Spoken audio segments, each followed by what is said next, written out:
Que tus palabras sean mis palabras. Háblame, Señor, directo al corazón. Hola mis hermanos, te habla tu hermano y amigo Trenido del Rosario y en esta sección de Un Solo Evangelio vamos a leer el Evangelio que está tomado del día de hoy 31 de octubre. Y está tomado del evangelista San Lucas capítulo 13, versículo del 18 al 21. Y toda palabra de Dios la leemos en el nombre del Padre, del Hijo y del Espíritu Santo. Amén. Decía también, ¿a qué es semejante el reino de Dios? ¿A qué lo compararé? Es semejante a un grano de mostaza que tomó un hombre y lo sembró en su huerto. Creció hasta hacerse árbol, y las aves del cielo anidaron en sus ramas. Dijo también, ¿a qué compararé el reino de Dios? Es semejante a la levadura que tomó una mujer y la mezcló con 3 medidas de harina, hasta que fermentó todo. Palabra del Señor. Gloria a ti, Señor Jesús. Habla, Señor, que tu siervo escucha. El reino de Dios. Ante todo es de Dios y no del hombre. El conocimiento de sus misterios está reservado a los discípulos. Los otros viendo no ven y oyendo no entienden. Lo pedimos al Padre porque es suyo. Y se nos da en el Hijo que abra a los pequeños su relación con el Padre. Es la liberación del reino de Satanás, el fuerte que no vuelve mudos e incapaces de decir abad. El hombre que se cree todavía atado y permanece encorvado sobre la tierra lo ignora. Conoce solamente las cosas animales. ¿A qué es semejante? El reino se puede expresar solo en semejanza, tanto porque es inexplicable directamente, así como también porque todo lo que hay en su expresión e imagen, toda la creación es un reflejo del Hijo, gloria del Padre. Solo en Él vemos directamente nuestro rostro filial, del cual hablamos perdido la memoria. Su historia nos lo revela y nos da los criterios para discernir en la nuestra. Su rostro es el modelo al cual debemos configurar el nuestro en una semejanza cada vez más perfecta. Las dos semejanzas que siguen nos dan sus rasgos fundamentales. Grano de mostaza. Es un poco más grande que la cabeza de un alfiler y Marcos lo llama la más pequeña de todas las semillas que se siembran en la tierra. Al igual que la palabra, así es ahora también el reino que se compara con la semilla. La semilla es una fuerza vital invisible, pero irresistible que germina según su naturaleza y al morir desarrolla precisamente toda su potencialidad de vida. Tomó, hecho.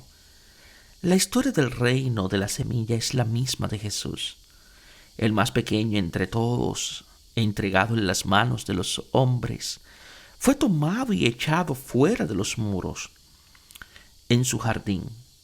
El jardín es suyo, es decir, de Dios.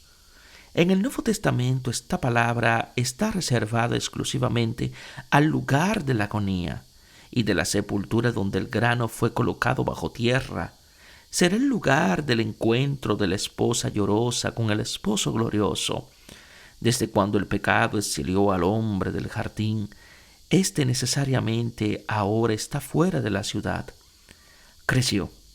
La semilla crece solo si muere. Este es su misterio. Produce la vida más allá de la muerte, mientras todo el resto al morir se pudre para siempre. Ella se convierte en planta, flor y fruto. La muerte no puede alcanzar victoria sobre ella. Que sea lo que es vida que vence la muerte. Creció hasta hacerse árbol. Es el árbol de la cruz cuyas aguas transforman en jardín el desierto del hombre, el árbol enorme de Daniel, el cedro solemne del Líbano de Ezequiel 31, ceden el puesto al modesto arbusto de mostaza, alto de 2 a 3 metros. Este es el árbol que envidiaban todos los árboles del Edén en el jardín de Dios. En el Nuevo Testamento existe un pasaje de formato pequeño de esto de las imágenes del Antiguo Testamento, un resbalar en tono menor, donde el caballo se convierte en asno y el águila se convierte en gallina. Ya Ezequiel 17, versículo 1 siguiente, había previsto este misterio de humildad, cuando hace que la parte más alta del cedro, más alto, se convierta en una vid modesta y útil. En síntesis, las características del reino son las de Jesús. No es grande sino pequeño, no es importante sino eliminado, no está en la ciudad sino afuera, y muere, pero así revela su verdadera naturaleza de semilla. Al morir da vida, germine, crece y se hace árbol. Las aves del cielo son imagen de todos los pueblos, que acuden para hacer sus nidos en el árbol, que es el verdadero Israel. Sobre él el gorrión y la golondrina encuentran su morada. Todas las naciones están deseosas de acudir allí y declaran que allí está su casa. Es la imagen más hermosa de la catolicidad del reino, donde cada uno encuentra su nido. Anidaron. Es Jesús en quien habita corporalmente toda la plenitud de la divinidad. En él el Verbo colocó su morada en medio de nosotros y nosotros hemos visto su gloria. En él, que es semilla arrojada y crecida en el árbol de la cruz, todo hombre encuentra su morada en la gloria de Dios.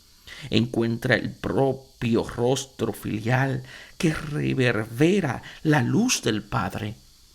Levadura. La levadura no es algo distinto de la harina, pero la transforma y la hace fermentar. Es tan solo harina vieja y podrida.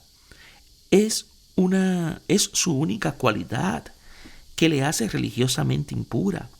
Por eso hay que hacerla desaparecer de las casas para celebrar la novedad de la Pascua. Es la muerte la que debe ceder el puesto a la vida. Una mujer.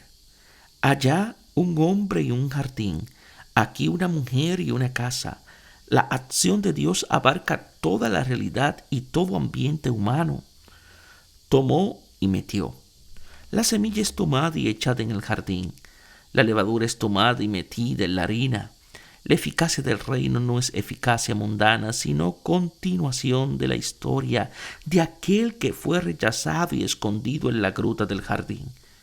El que quiere ver la gloria, considere lo que en la mesa del mundo es despreciable, oculto, pero lo transforma.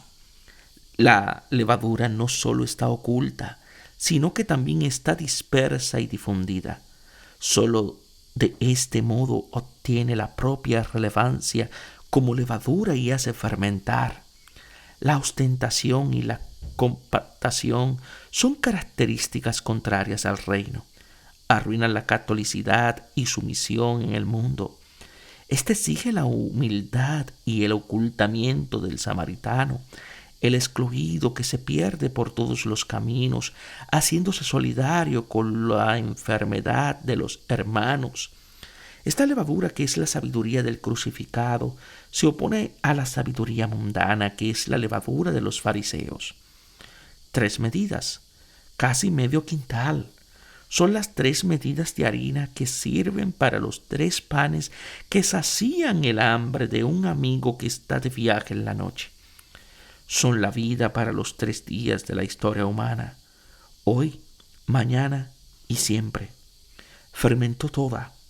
Solo así toda la masa del mundo pasará de la levadura de los fariseos a la del reino, a través de la poquedad y la humildad. De lo contrario, a pesar de toda la buena voluntad, no se hace más que entorpecer el trabajo de Dios en la historia. Que Dios os bendiga en sabiduría y en santidad.